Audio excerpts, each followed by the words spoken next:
ආයිබෝවන්. අද අපි කතා කරමුද මේ අභ්‍යවකාශයේ තියෙන හරිම ලස්සන දෙයක් ගැන. ඒ කියන්නේ චන්ද්‍රග්‍රහණ ගැන. අපිට ලැබිලා තියෙන මේ තොරතුරු ටික අරගෙන බලමු මේක ඇත්තටම මොකද්ද වෙන්නේ කොහොමද කියලා. අරමුණ ඉතින් පැහැදිලි. චන්ද්‍රග්‍රහණයක් කියන්නේ මොකක්ද, කොහොමද වෙන්නේ, වර්ගය එහෙම තියෙනවද, වැදගත්කම මොකක්ද, ওই ටික තේරුම් ගන්න එක. ඔව්. මූලිකම කාරණේ ඉතින් හිරු පෘථිවිය සඳ අර එකම රේඛාව කියන එක නේද? හරියටම. චන්ද්‍රග්‍රහණයක් කියන්නේ සරලවම කිව්වොත් පෘථිවියේ සෙවණැල්ල ගිහින් සඳ උඩට වැටෙන එක. සූර්යාගෙන් එන එළිය පෘථිවිය නිසා හැංගිලා අර ලොකු සෙවණැල්ල හැදෙනවනේ. අන්න ඒක හරහා තමයි සඳ ගමන් කරන්නේ. හරි. ඒතකොට මේක හැමතිස්සෙම වෙන්නේ අර පුරපසළොස්වක පොය දවසක විතරයි කියන එකත් හරි නේද? ඔව් ඔව්.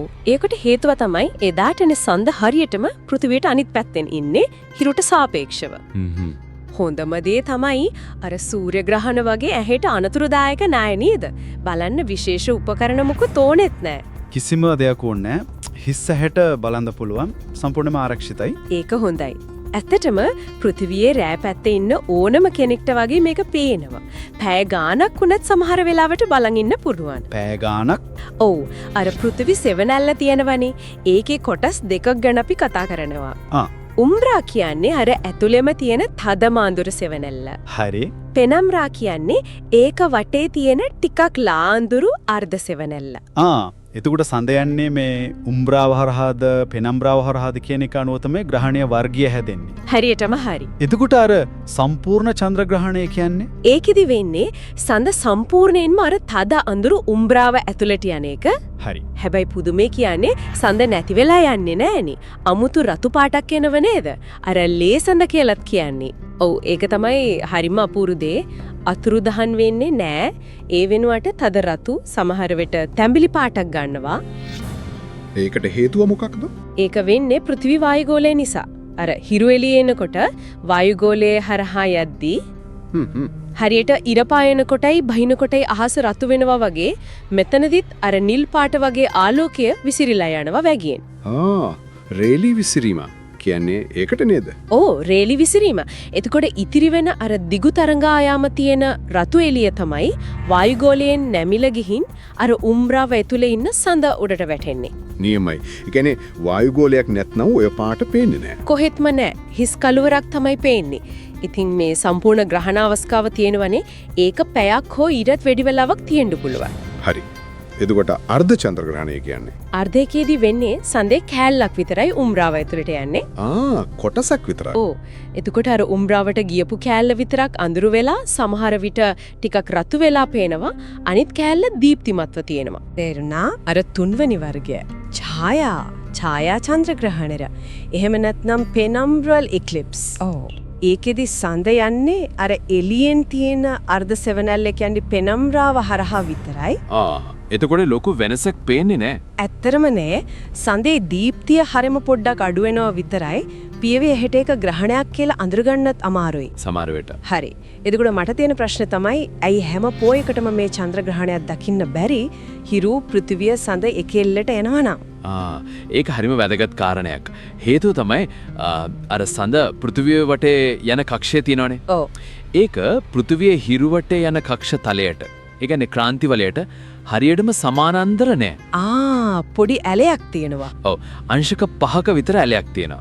ඒක නිසා ගොඩක් පොය දවස්වලට සඳ යන්නේ පෘථිවි සෙවණැල්ලට උඩින් හරි යටින් හරි.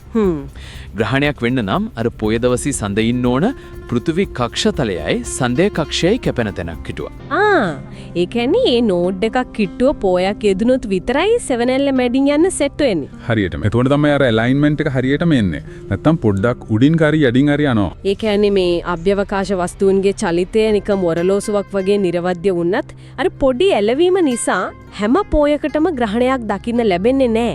ඒකනේ විද්‍යාත්මක පැත්තෙන් ගත්තොත් මේ ග්‍රහණ හරිම වැදගත්.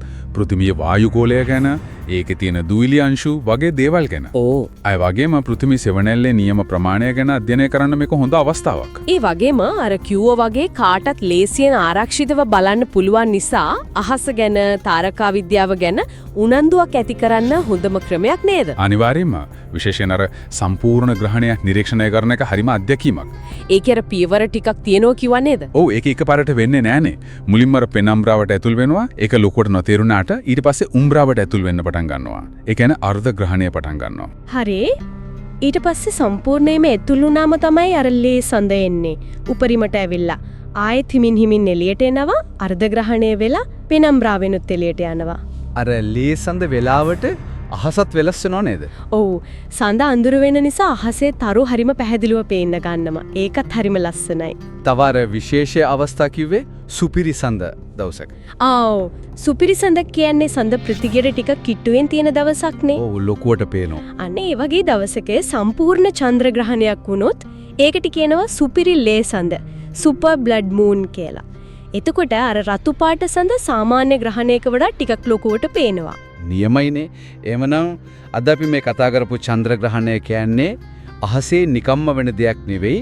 નિયમિત රටාවකට ආරක්ෂිතව බලන්න පුරුවන් විවිධ හැඩතල තියෙන විශේෂීලාර ලේ සඳ වගේ ඇත්තටම ලස්සන දර්ශන වවන දෙයක්. ඇත්තන්ම මේ වගේ දෙයක් දකිනකොට අපි ඉන්න මේ පෘථිවියේ සෙවණැල්ල අභ්‍යවකාශය හරහා ගිහිල්ලා සඳ උඩ වැටිලා ඒකට පාටක් දෙන හැටි බලන එක මේ මුළු සෞර ග්‍රහ මණ්ඩලයේම කොයිතරම් කියන්නේ නිර්වද්‍ය විදිහට වැඩ කරනවද ඒ වගේම අපි මේ විශ්වයේ කොච්චර අපූර්ව තැනක ඉන්නවද කියලා ආයෙත් හිතනව නේද?